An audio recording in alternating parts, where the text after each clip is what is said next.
दोनों को प्रसन्न करने के अलग अलग नियम, दोनों को प्रसन्न करने के अलग अलग क्रम है, दोनों को प्रसन्न करने के लिए अलग अलग क्रम बनाए गए। कैसे प्रसन्न किया जाए दोनों को, दोनों अलग क्रम शक्ति को भी और शिव को भी प्रसन्न करने के लिए बनाए। मातृ शक्ति जगत जननी जगदम्बा अम्बा को प्रसन्न करने के लिए और भगवान देव अधिदेव महादेव को प्रसन्न करने के लिए, दोनों को प्रसन्न करने के लिए अलग अलग क्रम बनाए और दोनों के क्रम बिल्कुल अलग। शक्ति को प्रसन्न करना है, माँ दुर्गा भवानी को प्रसन्न करना है तो अग्नि के माध्यम से माँ आद्य शक्ति दुर्गा भवानी प्रसन्न हो जाती है, अग्नि के माध्यम से। इसलिए जब अष्टमी की तिथि होती है, नवमी तिथि होती है, सप्तमी तिथि होती है, अष्टमी तिथि होती है, नवमी तिथि होती है, ये सारी जो तिथियां होती हैं, इन सारी तिथियों में हम माता रानी को थोड़ी अग्नि जलाकर धूप छोड़ते। देवी को प्रसन्न करने के लिए अग्नि की जरूरत पड़ती है और महादेव को प्रसन्न करने के लिए एक लोटे जल की जरूरत पड़ती है। देवी को प्रसन्न करना है तो अग्नि की जरूरत पड़ेगी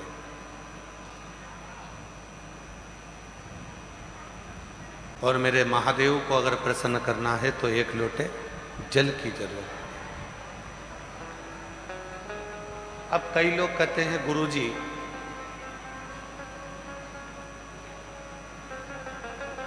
शिव और शक्ति दोनों को ही प्रसन्न करना है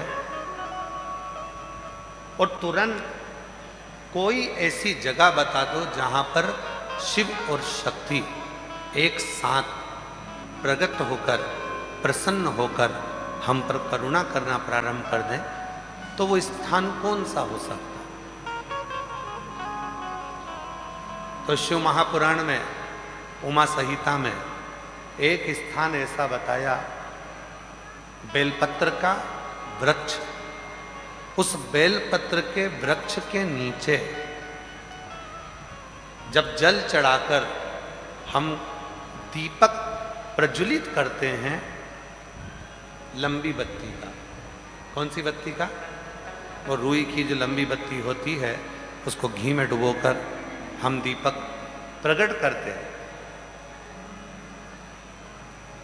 उस समय पर शिव और शक्ति दोनों ही प्रसन्न होकर हमें वर प्रदान करना प्रारंभ करते हैं। दोनों। अब दीप किसके लिए लगाया तुमने? शक्ति के लिए। जल किसके लिए चढ़ाया आपने? देवाधिदेव महादेव। दोनों को प्रसन्न कर। और देवी को जब कोई दीप लगता है, कुल देवी को, माँ आद्य शक्ति जगत जननी जगदम्बा दुर्गा भवानी को, माँ वीणा वादनी को, माँ शारदा को, माँ संतोषी को, माँ लक्ष्मी को, माँ जगत जननी दुर्गा भवानी को, कोई भी माता को यदि दीपक लगाया जाता है तो वो बत्ती गोल नहीं होती, वो फूल बत्ती का नहीं होता। माँ आद्य शक्ति, माँ जगत जननी दुर्गा भवानी को, लक्ष्मी को, शारदा भवानी को, माँ वीणा वादनी को, माँ पार्वती को, भगवान माँ आद्य जगत जननी दुर्गा भवानी को अगर कोई दीप लगाया जाता है तो वो बत्ती हमेशा लंबी हो। लंबी बत्ती क्यों? गोल बत्ती क्यों नहीं? तो कहा जब हम माँ आद्य शक्ति जगत जननी को लंबी बत्ती का दीपक लगाते हैं तो हमारा वंश बढ़ता चले जाता है, वो वंश घटता नहीं, वो वंश नहीं घटता, बढ़ता। इसलिए शिव और शक्ति, देवी को अगर प्रसन्न करना है तो अग्नि से होगा और अगर महादेव को प्रसन्न करना है तो जल से।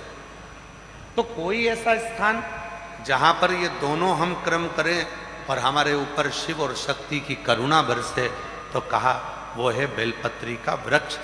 पहले जल समर्पित करो, उसके बाद लंबी बत्ती का अगर एक दीपक भी हमने महीने भर में एक बार भी लगा दिया, तो याद रखना शिव और शक्ति हमारे जीवन में इतनी तरक्की देना प्रारंभ करते हैं कि हमारे सारे मार्ग सुलभ होते चले।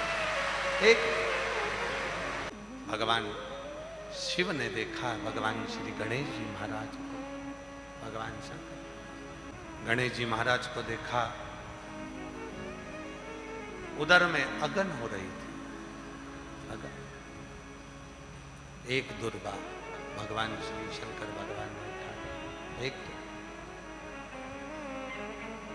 और एक दुर्वा उठाकर भगवान शिव ने भगवान श्री गणेश जी महाराज को दे दी।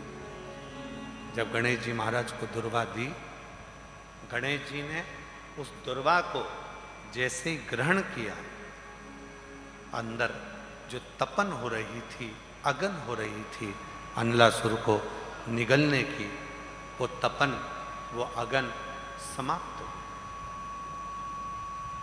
गणेश जी महाराज ने भगवान शिवजी से पूछा, आपने मुझे दिया क्या जिसको मैंने पाया, और मेरे भीतर की जो तपन है, मेरे भीतर की जो अगन है, वो समाप्त हो गई। शिव जी ने एक दुर्वा उठाकर भगवान श्री गणेश जी महाराज को दिखाया और कहा, सुनो गणेश, जिस दुर्वा को तोड़कर मैंने तुमको दिया है,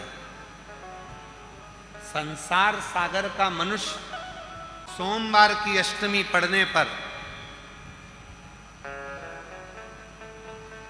2 स्थानों पर अगर दुर्वा दे देता है, एक श्री गणेश को और एक देव अधिदेव महादेव को,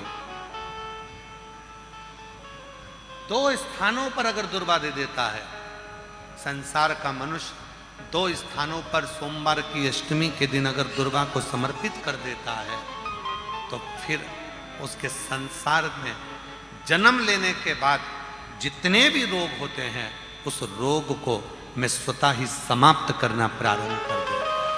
स्वतः हो, ये प्रभु कृपा के बिना कुछ नहीं मिलता। भीतर की तपन को, भीतर की अगन को जो समाप्त कर, अब अगन है भीतर। एक गणेश जी महाराज और एक भगवान देव अधिदेव महादेव, भगवान शिव 2 है। एक गणेश जी महाराज है और एक भगवान शंकर। सोमवार की अष्टमी के दिन जब हम शिव जी को और गणेश जी को दुर्वा समर्पित करते, सोमवार की अष्टमी के दिन जब हम भगवान शंकर को और भगवान श्री गणेश जी को दुर्वा देते हैं, तो हमारे शरीर के जितने जितने रोग हैं, हमारे शरीर के जितनी जितनी तपन है, हमारे शरीर के जितने जितने रोग हैं, वो धीरे धीरे धीरे धीरे कर कर समाप्त होते चले जाते हैं, समाप्त। तो यहाँ तक कहेंगे, शायद आप लोगों के स्मरण में है नहीं है, कि कभी कभी जब तुम्हारा मन कर जाए कि आज मेरा मन है, और बारिश में, बरसात में बहुत सारी दुर्वा आ जाती है, बहुत सारी दुर्वा आ जाती है, तो दुर्वा की ही कंठी, दुर्वा की ही माला बनाकर, दुर्वा की ही माला बनाकर, कभी कभी जैसे ये शिवलिंग है और दुर्वा की माला बनाकर इस शिवलिंग पर उस माला को बीच में से पूरी जोड़ेंगे नहीं, आधी माला, मतलब कटी हुई होना चाहिए, जुड़ी हुई नहीं होना चाहिए। माला को, ये अशोक सुंदरी वाली जो जगह है, यहाँ से दुर्वा की माला चढ़ाते चढ़ाते चढ़ाते चढ़ाते शिवलिंग पे से माँ जगत जननी की पीठिका तक वो माला जाए। अभी बारिश में दुर्वा आ जाती है। सावन के महीने में, आषाढ़ के महीने में, कुंवार के महीने में, कार्तिक के महीने में, जब तुम्हारा मन पड़ जाए और अगर तुम्हारे बगीचे में दुर्वा मिल जाती हो तो हर महीने भी अगर आपने यहाँ अशोक सुंदरी से दुर्वा की माला बनाई और उस माला को यहाँ से चढ़ाते चढ़ाते चढ़ाते चढ़ाते ऐसे शिवलिंग पर समर्पित करते हुए अपने उंगली पर थोड़ा सा घृत लगाकर बीच में एक बिंदी लगा दें और बाबा को अपने मन की कामना कहकर आप वापिस अपने घर पर आ जावें। 2 या 3 बार आप अगर दुर्वा की माला समर्पित कर देते हैं तो जो भी मन की कामना होती है मेरा देव अधिदेव महादेव पूर्ण जरूर कर। उस दुर्वा की माला में वो बल होता है जो शिव को हमारी ओर केंद्रित